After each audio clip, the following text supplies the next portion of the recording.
yo diría, hemos venido cumpliendo y tratando de superar las múltiples dificultades que en efecto un país que está cambiando imponen a esos cambios.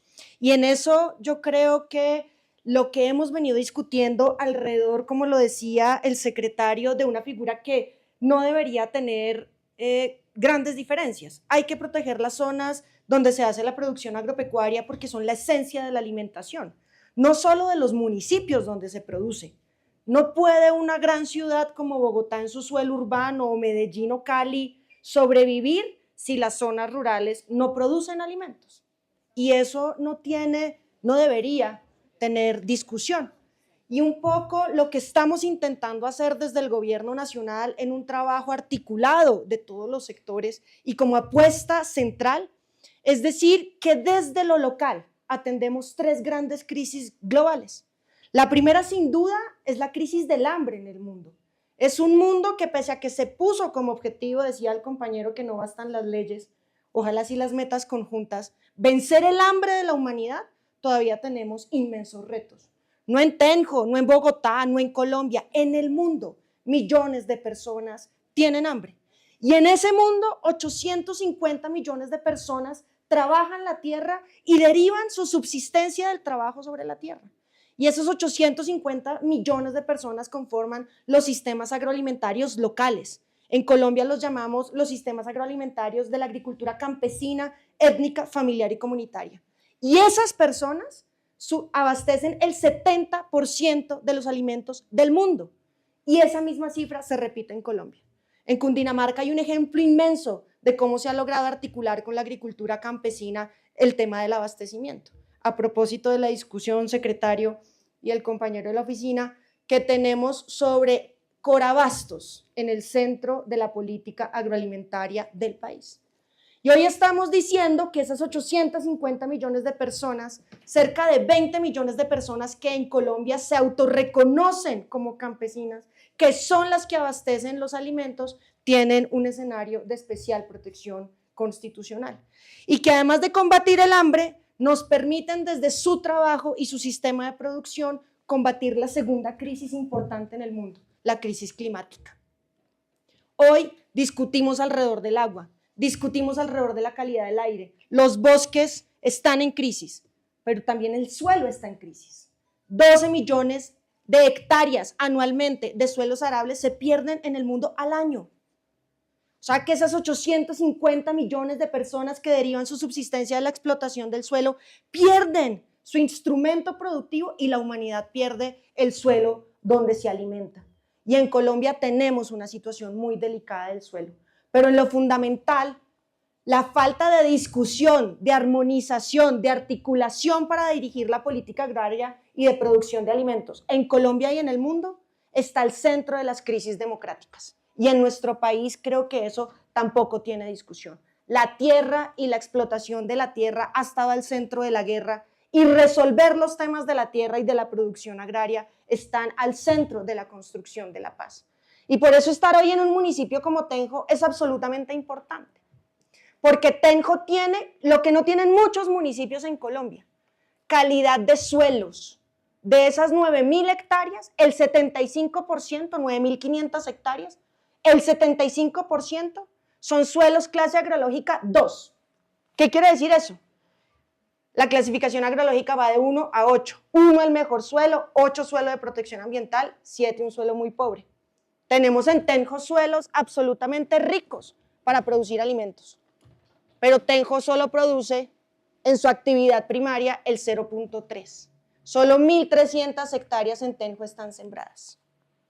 Esto es complejo de entender, porque les voy a decir, vamos a construir nuestra área de especial protección para la producción de alimentos en Tenjo, porque acá se producen alimentos y la vamos a declarar. Pero también debemos decir que esos suelos clase agrológica 2 ya están protegidos. En 1974 el Código de Recursos Naturales, fundamento de la legislación ambiental en Colombia, dice que los suelos agropecuarios se deben proteger, usar de conformidad con sus condiciones y que cualquier persona que degrade, que erosione, que compacte el suelo debe concurrir a restaurarlo. Y no hay ninguna autoridad ambiental en este país que haya impuesto la primera sanción. Y el código, el régimen municipal, dice que nosotros no podemos hacer expansión urbana sobre suelos clase agrológica 1, 2 y 3. Les cuento que Colombia no tiene suelos clase agrológica 1. O sea que el patrimonio que hay en este municipio es inmenso. Y ya nos dice el régimen municipal que sobre ese suelo no se puede construir, pese a una norma del 2010 o 2012 que dice que ahí en ese suelo, si yo compruebo que no tengo hacia dónde más hacer expansión urbana, podría irme, pero ahí no están los polígonos parciales para vivienda campestre, ¿o sí? Porque lo que hemos visto después de que el Código de Recursos Naturales, el régimen municipal, la Ley 388 ordenara proteger el suelo rural, es que en Colombia se encontraron las formas de hacer lo que se llama el volteo de tierras.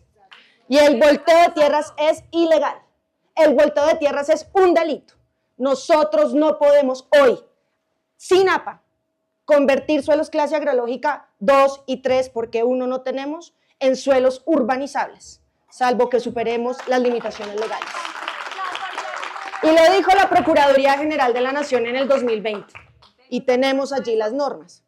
Y lo que hemos encontrado, lo decía el compañero, es que pese a que están las leyes no se respetan y se encuentran las maniobras muchas veces fraudulentas.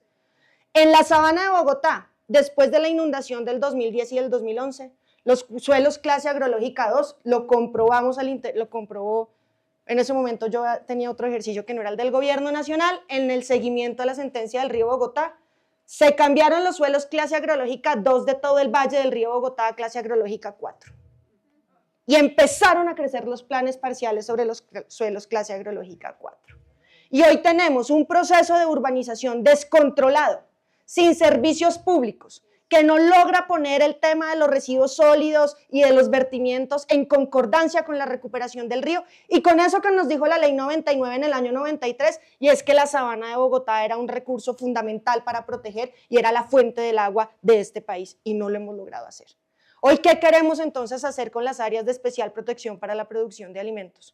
No es resolver lo que el régimen ambiental y agrario ya resolvieron, es poder decir que ahí donde se están produciendo alimentos, que los suelos que más capacidad tienen para producir alimentos, que son la esencia de la seguridad y la soberanía alimentaria, deben respetarse en el ordenamiento del suelo por los municipios, que son los que hacen el ordenamiento del suelo, y garantizar que esos suelos cumplan con esa función social que tienen, abastecer de alimentos al municipio, a la región y al país.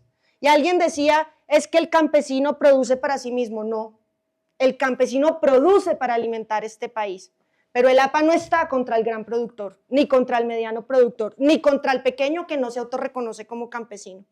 El APA respeta toda la producción agropecuaria y no le estamos diciendo a la gente qué sembrar. Para eso tenemos los planes departamentales y municipales y el trabajo articulado con la UPRA para decirle a los propietarios, a los poseedores, cuáles son las cadenas que más pueden privilegiar sus ingresos, que están acordes con las características del suelo. El APA no orienta la producción agropecuaria, el APA protege la producción agropecuaria y yo creo que es el instrumento más valioso hoy del ordenamiento para decir que Colombia tiene futuro alimentario. Y quisiéramos hacer énfasis en el patrimonio que tiene la sabana de Bogotá, los suelos agropecuarios. El mundo padece hambre. Venimos teniendo un crecimiento en el sector agropecuario que hace 47 años no existía en Colombia, porque este es un gobierno que decidió volver a mirar al campo. 8.1 de aporte al PIB en producción primaria. Lo que quiere decir, claro, hay que pensar en el desarrollo rural, en la transformación, en el valor agregado, pero hoy la producción agropecuaria en Colombia es la que está jalonando la economía. Y pongo el ejemplo del café. Es agricultura campesina en lo fundamental, porque nuestros cafeteros, esas 650.000 familias, en su mayoría tienen pequeñas parcelas. No parcelas improductivas, resultado del fraccionamiento económico, pequeñas parcelas que tienen café suficiente para ponerlo en manos de la cooperativa y lograr que la federación les ayude a exportar. Esas 650.000 familias están generando y crecieron en más del 23% en el Producto Interno Bruto. Están generando 14 millones de sacos que alimentan al mundo de un café único y especial. Eso es economía campesina.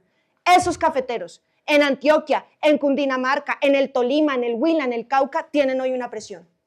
la presión del cambio del uso del suelo, porque la agricultura no compite con la urbanización, porque la agricultura no compite con la minería, porque cuando a usted le dicen que le van a pagar el metro cuadrado a un valor X que pagan las rentas sobre la tierra, la agricultura muere. Lo que estamos diciendo hoy es que esos suelos que producen agricultura deben protegerse y tenemos este instrumento que es el área de especial protección para la producción de alimentos, para asegurar que lo que ya dice el régimen jurídico, más una protección adicional, permitan sostener la agricultura en Colombia. Y yo creo que nos podemos allí encontrar en un punto común, ahora que discutimos de los temas de abastecimiento alimentario. 25.000 toneladas de producción de Tenjo llegan a Corabastos. Y de Corabastos seguramente vuelven a Tenjo. O suben a Chuachi o... va. Tenemos un problema del abastecimiento. Eso es parte del desarrollo rural. Que necesitamos producir más comida, sí necesitamos producir más comida. Y necesitamos producir comida sana porque ahora el mercado exige comida que tenga posibilidades de alimentar sanamente a las comunidades. Y necesitamos que esa comida tenga mejores niveles de circulación. Tenemos una discusión inmensa en Corabastos, porque por Corabastos pasa el 70% de la comida del país y la hace más costosa. No deberíamos pensarnos, como lo estamos haciendo en la provincia del Sumapaz, ese circuito agroalimentario que ponga casi directamente al productor con la comida en manos del consumidor. Lo podemos hacer y lo estamos haciendo con la gobernación y ese es el futuro. Este departamento ha venido repensándose y ha construido una política agropecuaria muy importante que yo creo que coincide en lo fundamental con la apuesta de este gobierno nacional. Cundinamarca tiene muchas posibilidades de convertirse en el centro del abastecimiento de la región y yo diría por los circuitos de comercialización que tenemos que puede ser un gran centro exportador porque los campesinos exportan, porque el campesino no produce solo para su parcela, porque el campesino y la campesina que derivan su subsistencia directamente del trabajo de la tierra generan riqueza para ellos, para su comunidad, para el mercado y alimentan el mundo. Y eso es lo que queremos hacer con esta área. Y quería contarles, y yo me estoy pasando del tiempo, quería contarles, ayer nos comunicaron oficialmente el convenio contra la desertificación y la sequía del suelo que va a hacer Colombia en este 2025, la sede de la celebración mundial del Día contra la Desertificación y la Sequía del Suelo, del Día de la Protección del Suelo Rural. Y aquí esperamos, en Bogotá, que todos ustedes, con sus experiencias, con el trabajo que hacen, con la defensa de la tierra, del Valle de la Labranza, que nos decía la compañera, puedan contarle al mundo, aquí desde Colombia, que en Colombia tenemos la decisión de proteger y de restaurar el suelo. El lema de este encuentro será restaurar el suelo, proteger la vida, porque no hay futuro para la humanidad si el suelo agropecuario no se restaura y si no protegemos nuestros sistemas agroalimentarios. Y ese 17 de junio que celebraremos el Día Internacional, lo vamos a compartir en la preparación de la segunda Conferencia Internacional de Reforma Agraria y Desarrollo Rural. Nos ha dicho el Comité de Seguridad Alimentaria de las Naciones Unidas, ha aprobado la propuesta de Colombia de recibir el 24 de febrero del 2026 esa segunda conferencia. Esperamos 100 naciones del mundo y más de 5.000 personas de los movimientos sociales agrarios del mundo para poder hablar acá sobre algo que hemos llamado porque la tierra es para trabajar, la tierra es para comer y la tierra es para la vida, para construir algo que dijo el secretario de Ambiente, que suena muy parecido, sistemas agroalimentarios justos, resilientes y sostenibles de cara a la lucha contra el hambre, de cara a la lucha contra el cambio climático y en la construcción de la paz. Y toda esta discusión de las áreas de especial protección para la producción de alimentos, esperamos contársela al mundo en febrero del 2026. Ya ojalá no con las zonas en estudio, yo le digo al equipo que hay que socializar, pero que hay que también tomar decisiones. Y esperamos tener acá en febrero del 2026 varias áreas de especial protección para la producción de alimentos para contar cómo es esa experiencia, cómo quienes están produciendo los alimentos cuentan hoy con una determinante del ordenamiento. Y también decirle al mundo que no tiene que ver con las APAs, que sí estamos haciendo reforma agraria. El compañero dijo, el problema no es la tierra. Y yo insisto, como ministra de Agricultura, que es el Ministerio de la Reforma Agraria, que en Colombia sí sigue siendo el problema la tierra. Porque los campesinos se han ido fuera de la frontera agropecuaria, porque la frontera agropecuaria tiene un nivel de concentración improductiva absolutamente reprochable. Colombia tiene los índices más altos de concentración. Y la concentración no es en la Amazonía donde están los resguardos, es dentro de la frontera agropecuaria. dentro de la frontera agropecuaria tenemos grandes suelos productivos que no están produciendo lo que deberían producir en muy pocas manos. Nuestra apuesta es, a través de la adquisición voluntaria, poner esas tierras en manos del campesinado, y nos ha funcionado. 550.000 hectáreas redistribuidas que han generado más de 200.000 hectáreas en crecimiento de agricultura. Y eso dice, venimos creciendo en área sembrada, venimos creciendo en producción, venimos creciendo económicamente. Y si lográsemos hacer un gran acuerdo nacional para que esa reforma agraria, que muchos países, los más desarrollados, ya hicieron, nosotros la podamos hacer, seguramente Colombia será una potencia agroalimentaria. Y seguramente Colombia, permitiendo que la agroindustria se desarrolle, manteniendo los niveles de productividad y competitividad y fortaleciendo la agricultura campesina, étnica, familiar y comunitaria, será un ejemplo para el mundo. Y ese ejemplo para el mundo es también pensar en la transformación de los sistemas agroalimentarios. ¿Qué agricultura? La APA no dice cuál es la agricultura que debemos tener. Es la gente en el territorio la que debe decir cuál es la agricultura que quiere tener de cara a algo elemental. Si los sistemas de producción agropecuaria en el mundo no cambian, no vamos a frenar la crisis climática y la humanidad es insostenible.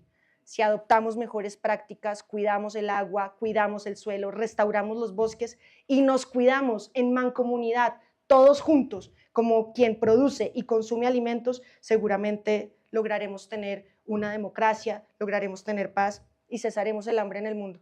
Esa es la apuesta de las áreas de especial protección para la producción de alimentos, que yo creería es la apuesta de la vida, porque hemos dicho en el Ministerio de Agricultura, juntos hacemos la reforma agraria y todos juntos desde nuestros territorios somos la revolución por la vida. Muchas gracias.